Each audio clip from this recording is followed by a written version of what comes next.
National labour federation Karachi کے تحت فیکٹریوں، کارخانوں اور دفاتر میں کام کرنے والی خواتین کو درپیش مسائل کے حوالے سے ورکنگ وومن کنونشن کا انعقاد جماعت اسلامی کراچی کے حافظ نعیم الرحمان نے خطاب کرتے ہوئے ان سے کہا کہ اس وقت ملک میں جتنی بڑی جماعتیں ہیں وہ وڈیروں اور جاگیرداروں اور ان سرمایہ داروں کی ہے کہ جو ملک میں پاکستان مسلم لیگ نون ہے، پاکستان تحریک انصاف ہے، پاکستان پیپلز پارٹی ہے، اور جتنی بھی دوسری پوائنٹ آؤٹ نہیں کرتے کہ کہاں کہاں استحصال ہو رہا ہے، اور اس لیے نہیں کرتے کہ ان کو معلوم ہے کہ ان کے دائیں بائیں کے لوگ اس سے ناراض ہو جائیں گے، ان کی پارٹی کو سرمایہ کیسے ملے گا۔ آپ دیکھیں کہ ہم اس وقت ایک مثال دیتا ہوں جس سے کراچی کے تمام لوگ متاثر ہوتے ہیں، غریب بھی اور بلکہ متوسط طبقے کے لوگ بھی، بلکہ اب تو عمرہ کا طبقہ بھی متاثر ہوتا ہے، وہ کے الیکٹرک۔ اس حوالے سے وہاں موجود ورکنگ وومن کنونشن سے خاتون نے خطاب کرتے ہوئے کہا بچے والی جو رول ہے وہ بچے والی کہاں جائے گی، کسی کے پاپا نہیں ہیں، وہ تو اپنا روزگار کرے گی نا کسی طریقے سے، کیسے کرے گی؟ حق دیں ان کو، ان کا حق، ان کا رائٹ بنتا ہے۔ ہم سنڈے کو بھی کمپنی میں موجود ہوتے تھے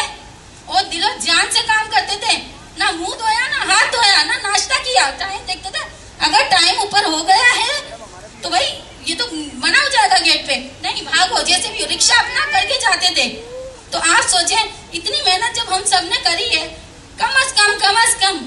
آپ ایک نوٹس دیتے ہیں۔ جماعت اسلامی کراچی کی جانب سے مختلف موضوعات اور شہر کراچی میں رہنے والوں کے لیے مشکلات آسان کرنے کے لیے اقدامات کیے جا رہے ہیں، جبکہ ورکنگ وومن کنونشن بھی اسی حصے کی ایک کڑی ہے، جس کو تقریب کے موقع پر ڈاکٹر اسامہ رضی نائب امیر جماعت اسلامی کراچی، خالد خان صدر نیشنل لیبر فیڈریشن اور دیگر بھی موجود تھے۔ ندیم صدیقی، میٹرو 7 پاکستان۔ حضور سیدنا سید غلام نبی شاہ المعروف سمندر والی سرکار سمندری بابا کا 31واں سالانہ عرس الحمدللہ دسمبر کی 5، 6، 7 بروز پیر منگل بدھ کو شایانہ شان طریقے سے دربار سراپا اقدس سمندر والی سرکار سمندری بابا ڈسٹرکٹ ملیر بن قاسم زون یوسی گھگر دربار شریف پہ انشاءاللہ منعقد کیا جائے گا۔ تمام زائرین سے، مریدین سے، معتقدین سے شرکت کی استدعا ہے۔ صاحبزادہ سید جوہر مجید شاہ۔